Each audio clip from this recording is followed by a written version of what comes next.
So my name's Clint, or Clinty Climbing to those who only know me from social media. Grew up in a place called Neesham, which is right beside Wembley, so went to school in Highgate and wasn't really sporty. Hated all standard school sports like football and rugby, they just weren't for me. I was like, not that guy, you know, last to be picked.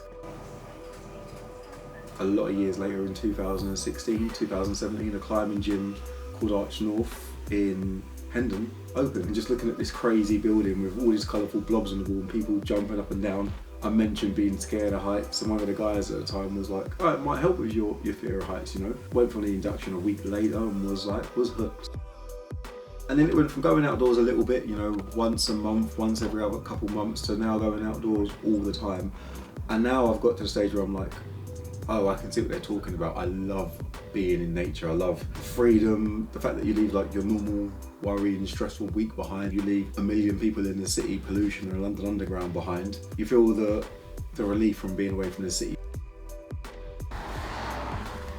There it is, that's it. Let's send. It's always daunting, right? Being the first or being the only, depending on your personality or the character of the person, is very scary. Like you say, you want to go and climb this random mountain in a countryside you don't know, and you're going to be the only black or brown person, mostly for that weekend. It's a justified fear, because although I've been outside a lot and have had next to no racial hate or attention, if you're someone who's not used to being outside, you've now watched the news or read a Facebook group and you've seen how daunting someone else has found it from a black or brown background. You heard a story where someone else has gone outside and had a hard time, or it's happened in your city. So why do you want to put yourself in a situation where you're now 50 miles away at least from another person who looks like you? Yeah, going outside is good for your mental health, but it takes a strong mental will to challenge all the fears.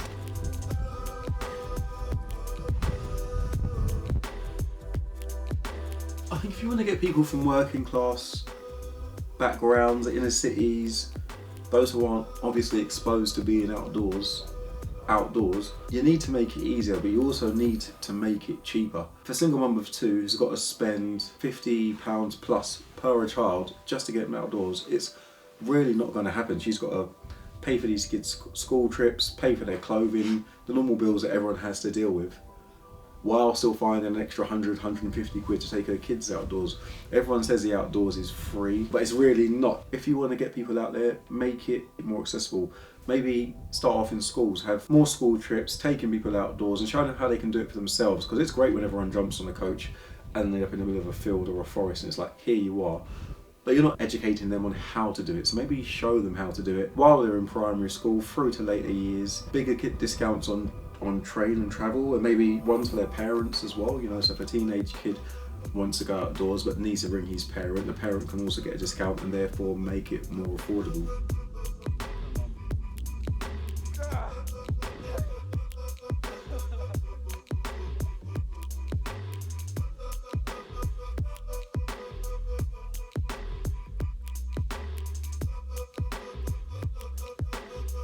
Once the cost barrier is gone, they just need to see other people out there. So videos like this, a bigger social media presence, just saying, hey, it's not for everybody, but if you do want to try it, this is how it's done. You won't be the only one, or you're one of many. And I guess, yeah, this is how we change it. Maybe you are the only one, but then you won't be for long, and there'll be 5 or 6 or 50, and this is how diversity in the outdoors gradually changes. It's taken a lifetime to get here. It will take hopefully less time, but still a long time, to go from a very white Caucasian outdoors to a more mixed and diverse one.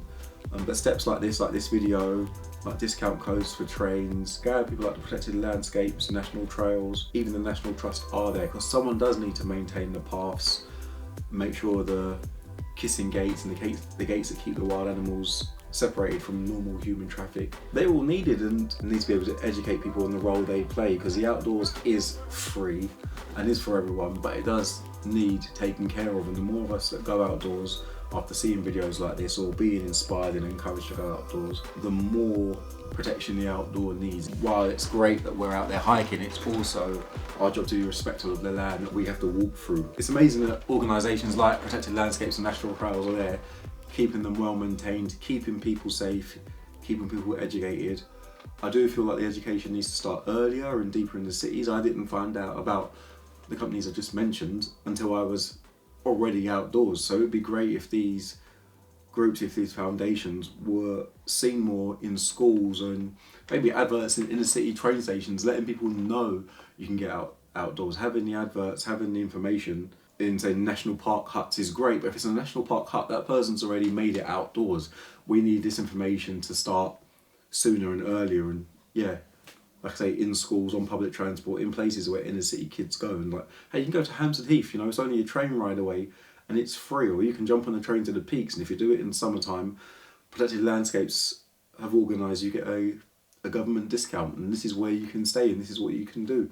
They need to make the lands that they're protecting more known and more available to those who aren't already there.